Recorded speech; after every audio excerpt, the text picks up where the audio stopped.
예전에 웃은 사진, 이런 사진들 봤을 때 이때 아래쪽이 좀 가리는 정도랑 지금 웃을 때의 느낌을 비교를 해봤을 때는 웃는다고 해도 아래쪽이 아주 많이 가리지는 않는 것 같다. 카메라 출연을 많이 하셨으니까.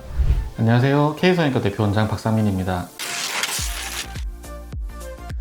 오랜만에 얼굴 분석 주제를 좀 가지고 와봤는데요. 장안의 화제인 솔로지요. 그 중에서도 가장 인기 있는 남자 출연자로 꼽히시는 임수빈님 얼굴을 제가 오늘 한번 분석해 보려고 합니다. 예전에 제가 하트 페어링이라는 프로에 출연하신 안지민님의 얼굴 분석 영상을 좀 촬영을 했었는데 많은 분들이 좀 봐주시고 댓글도 좀 많이 달아주신 덕에 요즘도 이제 고객분들이 그 영상 보고 많이 오시거든요. 그거에 약간 2탄 이렇게 좀 생각을 하셔도 될 것 같습니다. 이분이 뭘 했는지 안 했는지 이런 걸 전혀 모릅니다. 그러니까 이번 영상은 재미로만 봐주시면 좋겠고, 출연자분에 대한 과도한 악플이라든지 과도한 억측은 삼가해 주셨으면 부탁을 좀 드리면서 정말 100% 제 뇌피셜로 한번 추정을 해보겠습니다. 가장 변화의 폭이 크다라고 생각이 드는 부분은 아무래도 이제 눈인 것 같습니다. 말 안 해도 아시겠지만 많이 커졌죠. 화질이 좀 좋지 않지만 왼쪽 사진을 보면은 조금 눈이 좀 덮인 느낌이 나고 눈 까만 동자가 상대적으로 좀 작게 보이는 편인데 좀 더 눈이 좀 또렷한 느낌, 그리고 잘 뜨게 바뀌는 느낌이 있습니다. 과거 사진은 좀 외꺼풀, 무쌍으로 보이는 눈이고 지금은 약간의 얇은 속쌍이 관찰이 되는 느낌입니다. 웃을 때 누구나 이제 아랫 눈꺼풀이 올라오긴 해요. 이렇게 웃으면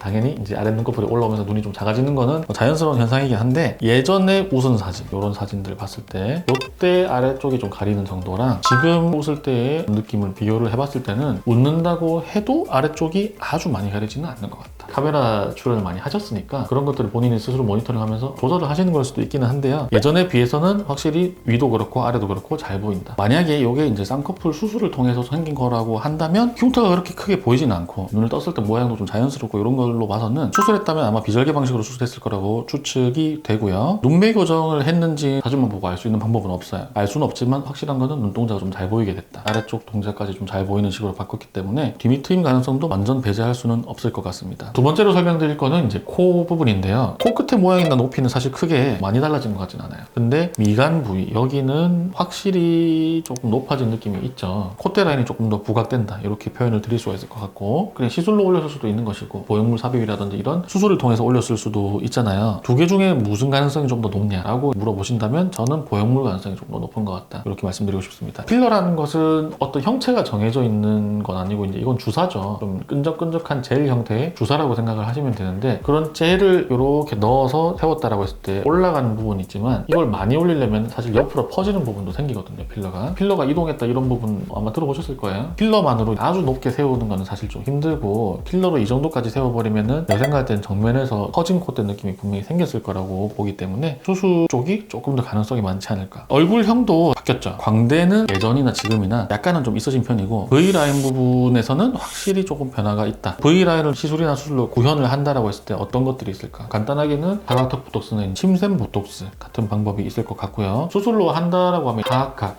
여기 꺾이는 요 사각턱 뼈 부분 있죠? 이 부분은 이제 좀 깎아서 혹은 잘라서 그리는 그런 방법도 있을 것 같아요. 턱 끝은 크게 많이 달라진 것 같진 않아요. 예전의 턱 끝, 지금의 턱 끝을 봤을 때는 들어오거나 나오거나 뭐 이런 건 별로 없는 것 같고, 주요하게 관찰되는 건 아무래도 이런 V라인 쪽. 수술이냐 시술이냐, 뭐의 가능성이 좀 더 높은 것 같냐 궁금하실 수도 있겠죠. 제 생각에는 만약에 이제 둘 중에 하나를 하셨다라고 하면은 수술 가능성이 조금 더 있으실 것 같기는 해요. 오른쪽에 있는 사진은 흔히 말하는 사각턱 수술인데요. 이런 수술을 하게 되면 저 하악각이라는 부분이 변화를 할 수가 있거든요. 하악각이라는 거는 표시해 놓은 이 부분의 어떤 각도를 말씀드리는 건데, 각도가 좀 90도에 가까울수록 사각턱이라고 부를 거고 180도에 가까운 펼쳐진 느낌이 가깝다면 사각턱은 아니다 라고 표현을 하는 거죠. 적절한 정도의 하악각은 잘 유지가 되고 있는 것 같습니다. 하악각을 과하게 절제한 경우를 속된 말로 저희가 개턱이다 이렇게 표현을 하기도 하는데요. 이런 느낌 말씀을 드리는 거예요. 임수빈님은 V라인이 생기긴 했지만 저런 하악각 자체는 적절한 정도로 유지가 좀 되고 있다, 이렇게 말씀을 드리고 싶습니다. 체중 감량만으로 저렇게 될 수 있지 않냐라고도 이제 말씀을 하실 수 있을 것 같은데, 체중 감량을 한 거 이상의 V라인 변화는 있다라고 좀 생각이 드는 게, 왼쪽 사진도 모델 대회 같은데 나가셨을 때 사진 군살이 하나도 없고 다이어트가 좀 가슴당이 되어 있는 모습이고, 오른쪽이 이번에 좀 출연하셨을 때 사진이 몸매는 여전히 훌륭히 다 관리를 잘 하고 계시죠. 제가 보기에는 뭐 체중 감량이 왼쪽 사진 대회 나갔을 때도 이미 어느 정도 되어 있을 것이다라고 생각을 하거든요. 왼쪽에서 오른쪽 정도의 어떤 변화가 생겼다고 해서 과연 저 V라인이 저 정도까지 많이 바뀔 수 있냐 생각을 해봤을 때는 제 생각은 체중 감량보다는 그래도 어떤 뭐 시술이라든지 수술 가능성이 조금 있지는 않을까. 눈과 코, 얼굴형이 좀 개선이 되었고요. 무엇보다 중요한 거는 좀 체중 감량이 제일 컸다. 눈이 시원해졌고요. 그리고 콧대가 좀 또렷해졌고 하관 부위가 날렵해짐을 통해서 지금처럼 좀 눈부신 외모가 완성되었다. 만들어 놓은 몸만 봐도 얼마나 평상시에 노력을 하고 좀 절제를 하고 계시는지는 한눈에 보이잖아요. 다시 한번 말씀드리지만 이분이 성형했는지 안 했는지 전혀 모르거든요. 다만 누구나 눈, 코 윤곽을 하면은 이렇게 되냐. 성형수술 안 하고 이 정도로 관리를 빡세게 했을 때가 이런 외모가 되기가 가깝지, 아무 관리도 안 하는데 그냥 수술만 했다고 해서 저 외모가 될 수 있냐 라고 저는 생각을 하지는 않기 때문에 평상시에 운동으로 다져진 자기 관리가 있어서 결국은 이런 눈부신 외모가 완성될 수 있었다 라고 말씀을 드리고 싶습니다. 솔로지옥 5에서 가장 좀 주목받는 출연자분이신 임수빈님의 외모 변화, 수술과 시술 가능성 분석을 해봤고요. 외모 분석이 궁금하신 부분이 있다면 댓글로 남겨주시면 제가 열심히 또 준비를 한번 해보도록 하겠습니다. 저는 K성형외과 대표원장, 성형외과 전문의 박상민이었습니다. 시청해주셔서 감사합니다.